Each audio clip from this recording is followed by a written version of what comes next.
हाय, hello, नमस्कार. आशूच्या mini ब्लॉगमध्ये तुमचं परत एकदा स्वागत आहे. आज आम्ही कुठे गेलो होतो ते तुम्हाला पुढे सांगते. त्याच्यासाठी ना व्हिडिओ शेवटपर्यंत नक्की बघा. सगळे म्हणत होते की संभाजीनगरला पाऊस नाही, पाऊस नाही. एक तसंच झाला पाऊस. 2-3 दिवसापासून ना खूपच पाऊस चालू आहे. रात्रंदिवस.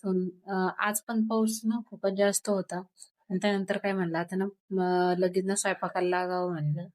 त्या आधी ना वांगे वगैरे कट करून घेतले आणि लगेच भाजी वगैरे केली. कणिक वगैरे मळून ठेवलं होतं. त्यामुळे ना लगेच मग चपात्या पण बनवायला घेतल्या. एकीकडे भाजी शिजत होती आणि एकीकडे लगेच चपात्या वगैरे बनवून घेतल्या. माझ्यासाठी ना भाकरी केली होती एक बाजरीची. मला ना शिवमाला तर चुरून खावं लागतं. त्यामुळे ना माझ्यासाठी बाजरीची भाकर वगैरे केली होती. आणि शिव उठला होता. आणि मी ना त्याला हातात घेऊनच एक भाकर वगैरे शेकून घेतली असं. त्यानंतर भांडे वगैरे घासून घेतले. भांडे वगैरे ना पडले होते.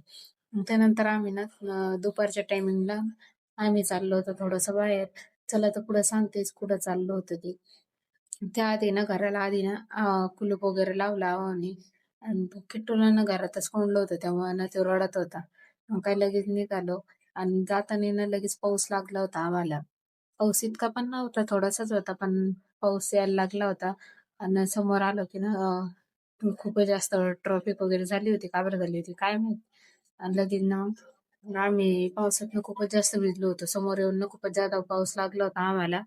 म्हणलं आता चला म्हणलं पटकनच जाऊया म्हणलं पावसातनं कुठंच वगैरे थांबलो नाही. आणि दौलताबादच्या घाटाला ह्या घाटाला पाहून ना मला अशी आठवण आली की माझ्या लग्नाच्या टायमिंगला ना मी पहिल्या वेळेस ना जेव्हा मी जात होते ना इकडं तर असं वाटत होतं की माझ्या पप्पांनी मला किती लांब दिलंय. असं घाट वगैरे पार करून जावं लागते. तेव्हा मला ना खूपच वेगळं वगैरे वाटत पण ती फिलिंग ना आज आली होती. म्हणलं जाऊ दे आता.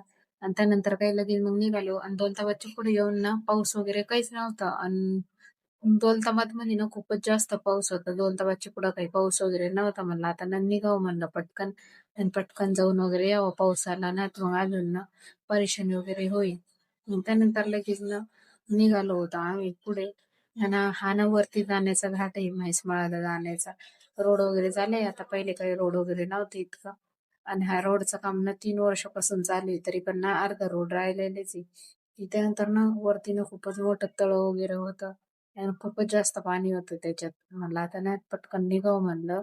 मंदिराकडे जाण्यासाठी निघालो होतो आणि रस्त्यात ना खूपच जास्त खड्डे वगैरे होते. त्यामुळे ना कश दमाने जात होतो. तिथं पोहोचलो होतो. मग त्यानंतर काय आहोने गाडी वगैरे लावली आणि तिथं ना आधी नाही हे सेटर वगैरे नव्हते. आता ना खूपच मस्त सेटर वगैरे झाले आणि खूपच सोय वगैरे झाली तिथं. आणि मंदिराचं पण काम झालं होतं. ते पण मंदिराचं काम पण झालं. आणि त्यानंतर निघालो होतो आम्ही मंदिरात जाण्यासाठी. ताट वगैरे घेतला आणि व्हिडिओ काढायच्या नादात ना माझ्या हातातून ताटच सुटला होता. ताट ना खाली पडला होता. म्हणलं आता ना व्हिडिओ वगैरे बंद करावे म्हणलं आणि आधी ना दर्शन वगैरे घ्यावं म्हणलं. त्यानंतर काय व्हिडिओ वगैरे बंद केला मी आणि आऊंच्या हातात फोन दिला होता. म्हणलं आता ना तुम्ही व्हिडिओ वगैरे काढा म्हणलं, मी ना पाया वगैरे पडते. तेव्हा ना लगेच त्यांच्या हातात फोन दिला आणि लगेच मी ना पुड्या फोडून पाहत होते. त्याच्यात हळदी कुंकू होता ना आणि त्याच्यातनं तिन्ही पुड्यामध्ये ना हळदीच निघलं. म्हणलं आता ना जाऊ देवा म्हणलं. त्यानंतर लगेच ना तिथं फुलं वगैरे ठेवली, पाया वगैरे पडून घेतले आणि शिवला पण दर्शन वगैरे केलं. आणि आम्ही ना खास म्हणून ना शिवसाठी आलो होतो. शिवला पाय पडायचे होते मला. त्याच्यासाठीच मी शिवला घेऊन आली होती. आणि आव्हांचं म्हणणं होतं, की पाऊस वगैरे चालू आहे त्यामुळे पटकन आवर म्हणून त्यांचं चाललं होतं. त्यामुळे ना लगेच पटापट लगेच पूजा वगैरे केली. पाया वगैरे पडून ना लगेच निघालो होतो घराकडे. म्हणलं आता ना पाऊस येण्याच्या आधी घरी पोहोचावं लागेल. म्हणलं घरी जाऊन मला स्वयंपाक पण करायचा होता. आणि त्यामुळे ना कुठं थांबलो वगैरे नाही आम्ही. आणि इकडं ना खूपच मस्त हिरवंगार असं वातावरण वगैरे होतं. म्हणलं आता ना लगेच निघावं.